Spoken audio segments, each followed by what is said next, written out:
Hi, I'm Peter Cowan, the Bee Whisperer. It's Sunday afternoon, and now what I'm going to do is prepare for the warm days coming up this week. Looks like Monday and Tuesday I'm going to have some good opportunities to work with my bees, maybe on Friday as well. Wednesday, Thursday look a bit cloudy, a bit rainy. I might take that opportunity to do a little bit of traveling. So, Monday and Tuesday's jobs will be to balance out and equalize colonies that I've got. Some of my bees getting through the winter really strong, particularly my hives in Winterport, both yards in Winterport and my hives in Bangor. So both of those have done extremely well. And my hives in Hampden, I've got more hives in Hampden, quite a few more, and that might account for why they came through a little smaller. They had more competition last fall. And so I've got quite a few of colonies that are 2 frames of brood, maybe 3 frames of brood. They're expanding, they're growing well, they're well on course to be ready to sell in mid-May, but I could get them to grow faster still by adding more bees to them. And where I'm going to get those bees are from the colonies that have done super well. They're really strong. In fact, I'm in a bit of a dilemma because some of the colonies that have done so well are going to need to be split probably at least a week earlier than I would have planned to split them otherwise. Normally I'd be looking to split them on the 1st and 2nd week of May. This year it looks like I'll be having to split them 1st week of May and possibly the last week of April. Otherwise I run the risk of some of them being so strong they want to swarm. Now, that'll be due to the fact that I fed them pollen substitute very early on, and also because the weather has been so warm. So those colonies are growing so well, what I need to do is cream off some of the energy of those hives which are potentially going to be too big monsters.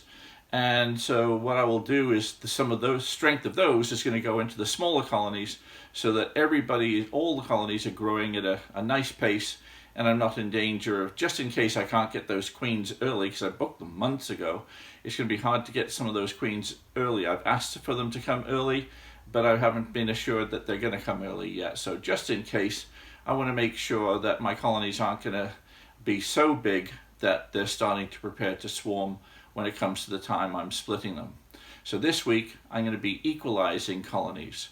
So that's going to involve taking some brood from strong colonies and putting them into smaller ones, but and also in some cases just allowing worker bees to move from one colony to another, which will be very interesting for you to see.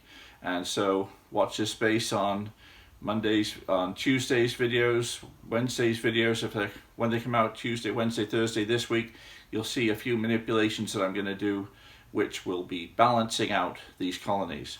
But for today, what I'm going to do is just check on the equipment that I've got, go and check the yard out back that I'm going to be doing most of the moving of bees from, and just prepare the ground to do it, and to give you guys an idea of what's coming up so that it makes more sense when you actually see the video of it happening.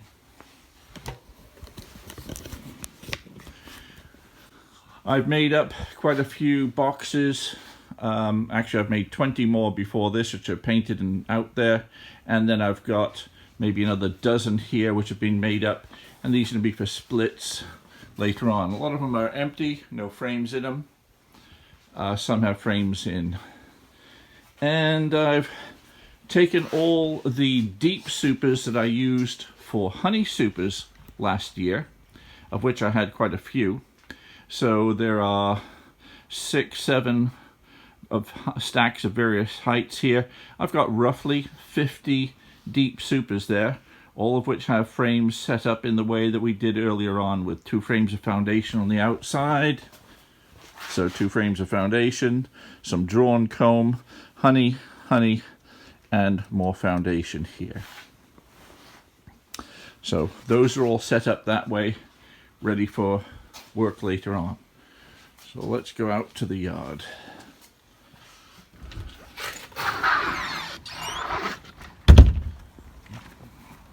So today wasn't the day for doing any work with the bees. Besides, I had my family here who only left an hour or 2 ago. So now it's a matter of getting ready for the work done tomorrow and the next day. The bees were flying. In fact, there's still some flying right now.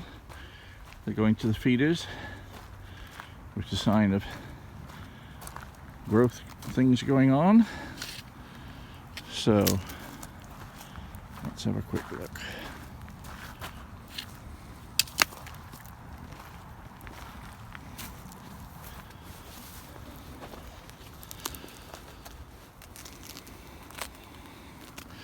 So here's an example. I've got 4 hives here, which 2 weeks ago had 1 frame of brood, 2 frames of brood. So that means 3 to 4 frames of bees. Here's a hive that had 3 to 4 frames of brood, 2 to 3 frames of brood, 1 to 2, 3 to 4, 3 to 5, 1 to 2, 1, 3 to 4, 4. So I've got colonies of varying sizes which are going to need a new home. Or they want, not need a new home, what they're going to need is strength adding to them. And then I also have these nukes. I've got 1, 2, 3, 4, 5, 6, 7, 8, 9, 10, of which I know 9 are alive. And those nukes are about to outgrow the boxes that they're in right now. So I will be taking those pairs of nukes off the top of the hive, which you saw me prepare for in the fall, prepare for winter in the fall. And now what they're going to be doing is going into a hive of their own. They'll probably be on Tuesday before I get that job done. But what I'm going to do with colonies, let's say one with 2 frames of brood. Here's a perfect example of a colony with 2 frames of brood.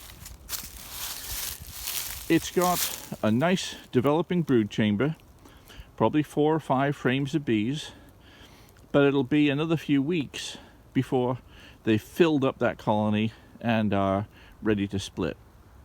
Now what I can do is accelerate the growth of that by taking that hive off its stand and taking it to a strong colony. And let's pretend this one is a super strong colony. And instead of 4 frames of brood in here, we probably have 6 or 7 frames of brood already. So the colony is really building up strength, and within 2 weeks, 3 weeks, if I don't split it, it will be overcrowded because they're growing and emerging really quickly. So what I would do is I would take the covers off the hive, put a sheet of newspaper on, put a queen excluder on it, and put this hive onto the top of this one. And what will happen then is that the bees are going to eat the newspaper between the 2 colonies.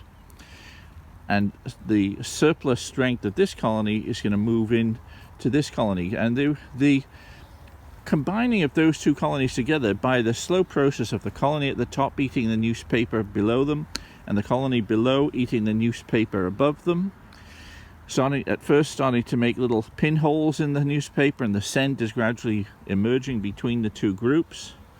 And within 24 hours or so, they've got substantial holes in there, and now they start acting like one big colony. Only because there's a queen excluder separating the queen upstairs and the queen downstairs, we'll have 2 going concerns, but the surplus strength from this lower colony will have moved up to the upstairs colony.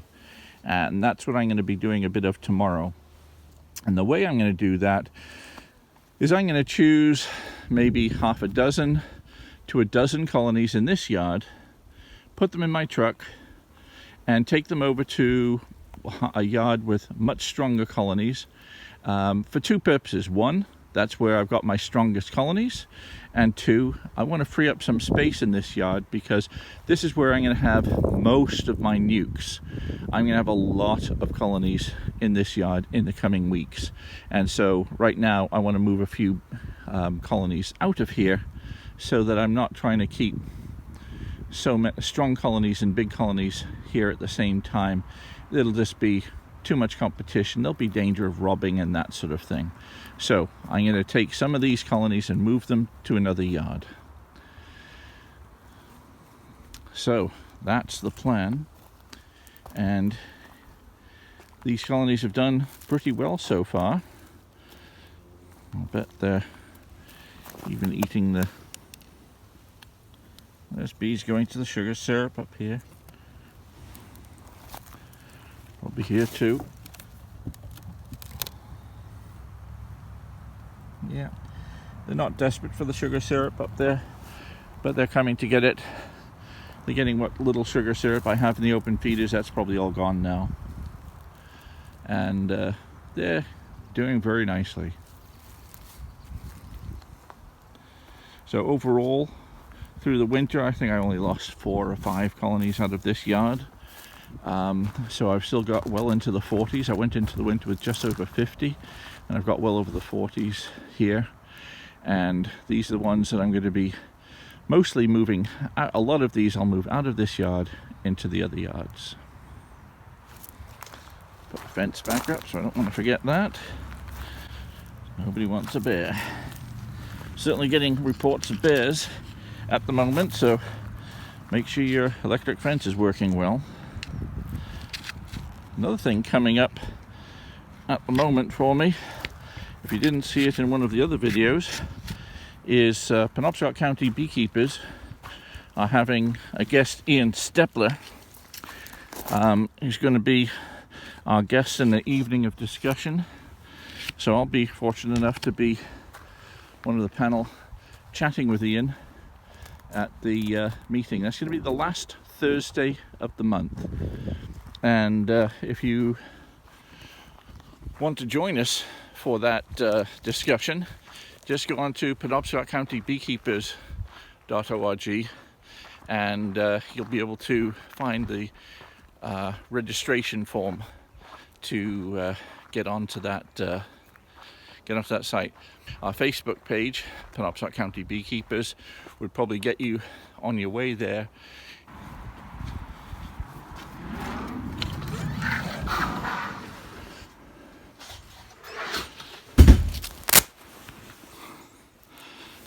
Now, you may be wondering why was I wearing a baseball cap? Because I'm not normally wearing a cap. I just want to show you something here. Actually, I normally have a baseball cap on whenever I put on a fencing veil. I'll show you why. With a fencing veil, the screen can move back and forth, and if you don't have a cap on, the screen can move up against your face. If the wind blows, you get a sting right on the tip of the nose. But if you've got a baseball cap on, the wind's not going to do that. So a useful tip, if you're wearing a fencing veil, wear a baseball cap underneath. It's a painful place to get a bee sting, right on the nose. So best avoid it. So that's the plan. I will be equalizing strength. So in those hives that I don't move around, I may take frames of brood and bees and add them to weaker colonies, and that will serve the purpose of, 1, boosting the weak colony, but number 2, it's going to take some of that energy out of the strong colony, because I don't want to be in a position where I'm dealing with swarming as well as doing all the splitting, which will keep me busy as it is. I think that's it. I'll just go and get this video edited. I'm hoping you're finding my videos helpful. Last week I did a few on cooking and brewing with honey, so I'll get back to beekeeping this week, and I hope you'll enjoy it. If you are enjoying it, please press that subscribe button if you haven't already. Share the video in forums and with friends that you think might find them useful. It's been fantastic, the feedback I'm getting from you folks, and please continue to send in the comments, and if you've got requests for me to work on other types of video, other subject matter within beekeeping, let me know. But coming up now, we're really going to get into the busy time of year here, where I'll be doing a lot of splitting of colonies, requeening, nukes, and with as time goes on, I will be preparing some of those colonies for honey production as well, both as single brood chambers and multi-brood chamber colonies. I will explain why I think a single brood chamber colony will get you more honey in the year, and various other aspects. I'm Peter Cowan, the Bee Whisperer. See you next time.